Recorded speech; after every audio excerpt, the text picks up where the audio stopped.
Okay, my engine's cool enough for me to try to unplug this. This first plug here actually looks worse than it is. If you just grab it, it looks like you have to pull straight out, but you actually can just grab and put your finger on the bottom and lift. It feels like it's going to break, but it doesn't. It just slides right off. And then you see there's a nut there, and you just unscrew that. You can see that.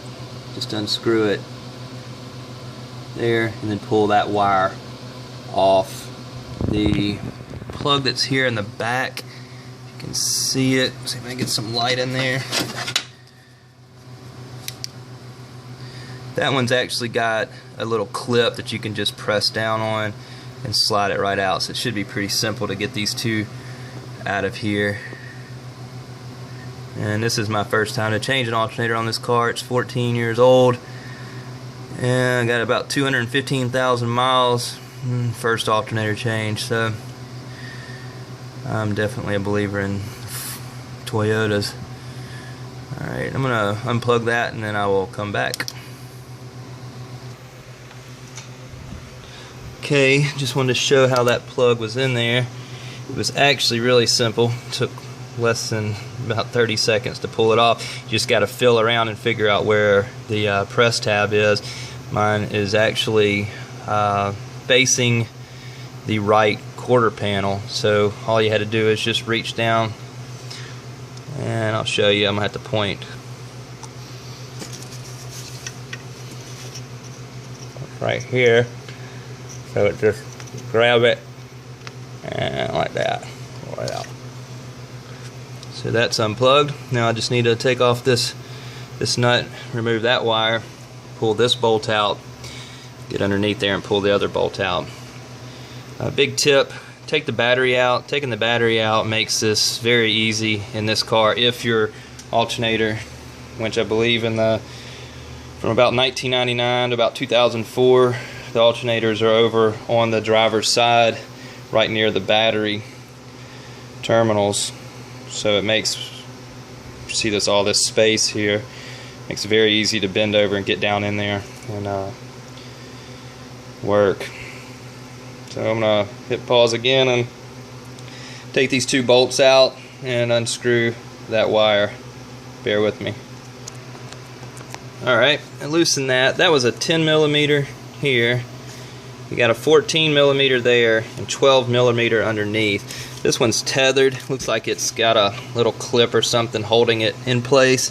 So I'm assuming I'm going to have to just pop that out.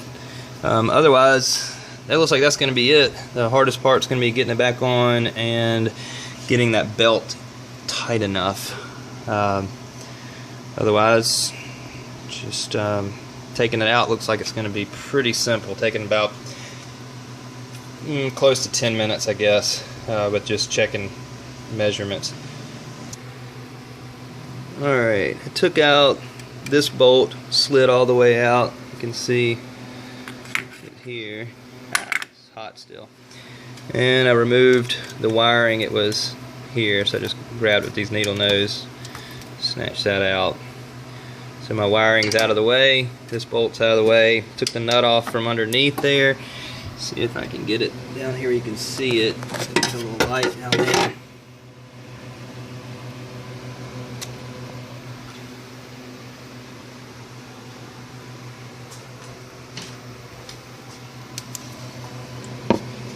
Some light.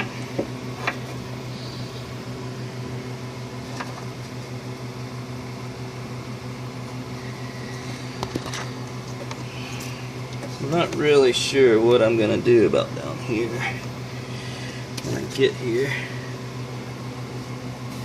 I'll let this camera be my eyes. So there's a bolt there. I've got to try to get it out. It's still too hot, so I'm gonna have to come back to this after a little bit. So bear with me and I'll come back. Alright, I've climbed under the vehicle, and this is what is on the other side of that 12. Can't really see it.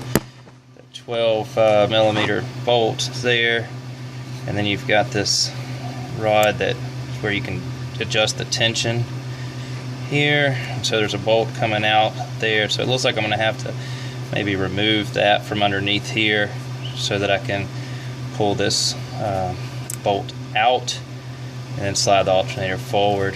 So I'm going to have to get under here and remove this nut here. I'm not sure what size it is, but I'm assuming it's 12, just like the one that was right there. And I apologize for the clarity, it's not showing. I got that light in the background, my ceiling fan in the garage. I will come back.